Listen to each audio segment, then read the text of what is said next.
আজ আমি আপনাদের সাথে শেয়ার করছি রাঁধুনি রেডিমিক্স ব্যবহার করে কিভাবে খুব সহজে সুস্বাদু মুরগির রোস্ট এবং চটপটি তৈরি করা যায় তার রেসিপি। যারা রান্না নিয়ে খুব বেশি সময় দিতে পারেন না তাদের জন্য এই পদ্ধতিটি খুবই উপযোগী হবে। যেমন আমি রান্না নিয়ে খুব বেশি সময় দিতে পারি না, যেভাবে ছটপট খুব তাড়াতাড়ি রান্না করা যায় সেভাবেই আমি রান্না করি এবং খেতেও দারুণ মজা হয়, সুস্বাদু হয়। তো রাঁধুনি প্যাক দিয়ে মুরগির রোস্ট, 1 প্যাকেট মশলা দিয়ে রোস্ট রান্না করা খুবই সহজ এবং এর স্বাদও হয় অসাধারণ। একটি মাঝারি আকারের মুরগির মাংস প্রায় 1 কেজি টুকরা করে কাটা, 1 প্যাকেট রাঁধুনি রোস্ট মিক্স, 1-2 কাপ পেঁয়াজ কুচি, তারপরে টক দই, পরিমাণ মতো তেল, আর হচ্ছে চটপটির সাথে 1 কেজি মটর ডাল ছোলা আগে থেকে ভিজিয়ে সেদ্ধ করতে হবে। আগের দিন রাতে ভিজিয়ে রাখতে হবে, পরের দিন সেদ্ধ করতে হবে। সেদ্ধ করে নিয়ে তার সাথে 1 প্যাকেট রাঁধুনি চটপটি মশলা, 1 কাপ পেঁয়াজ কুচি, 2-3টি কাঁচামরিচ কুচি, স্বাদ অনুযায়ী 2 টেবিল চামচ তেঁতুলের রস, ধনেপাতা কুচি, সাজানো সেদ্ধ ডিম বা আপনারা এর সাথে ডিমও ছেড়ে দিতে পারেন।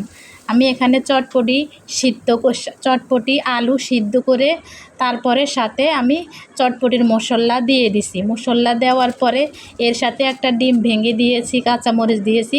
তারপর যখন পরিবেশন করবেন, যখন খাবেন, তখন সাথে শসা, ধনেপাতা, কাঁচামরিচ যেভাবে খাইতে পারেন খাওয়া যাবে। অনেক মজা হয়। এভাবে চটপটি রান্না করে আপনারা ফ্রিজিং করে 4 দিন 5 দিন 6 দিন পরেও খাওয়া যায়। আর একটি কড়াইতে তেল গরম করে পেঁয়াজ কুচি হালকা সোনালি আকারে ভেজে নিয়ে ম্যারিনেট করা মুরগির টুকরোগুলোকে তেলে ভেজে নিন। মাঝারি আঁচে 5-7 মিনিট ভাজার পর প্যাকেটের মশলা দিয়ে দিন। মশলা দিয়ে আমার এখানে টক দই ছিল না, আমি টক দইয়ের বদলে নারকেলের দুধ, গুঁড়ো দুধ আর সাথে হালকা ভিনেগার ব্যবহার করছি। ভিনেগার ব্যবহার করে ওই কষানো আমি মশলার প্যাকেট দিয়ে দিছি। রোস্ট মশলার প্যাকেট দিয়ে সুন্দর করে যখন মাংসটা আমার কষানো হয়ে গেছে, মশলাটাও যখন কষানো হয়ে গেছে তখন আমি মাংস দিয়ে দেই।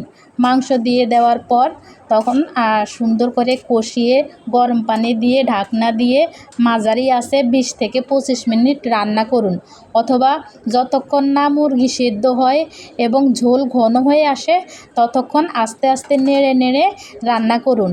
দারুণ মজা হয় এভাবে রান্না করলে, খেতেও ভালো লাগে আর খুব ছটখাট তাড়াতাড়ি রান্নাও করা যায়। দেখলেন তো বন্ধুরা, রাঁধুনি রেডিমিক্স ব্যবহার করে কত সহজে মজাদার মুরগির রোস্ট এবং চটপটি তৈরি করা যায়। যারা রান্নার জন্য খুবই বেশি সময় পান না অথবা নতুন রাঁধুনি আমার মতো, তাদের এই পদ্ধতিগুলো খুবই কাজের। আজই ট্রাই করে দেখুন এবং আপনার অভিজ্ঞতা আমাদের সাথে শেয়ার করুন। আর বন্ধুরা, ভিডিওটি কেমন লাগছে অবশ্যই জানাবেন। সাথে আমি পোলাও রান্না করছি। তো সবাই ভালো থাকবেন। আল্লাহ হাফেজ।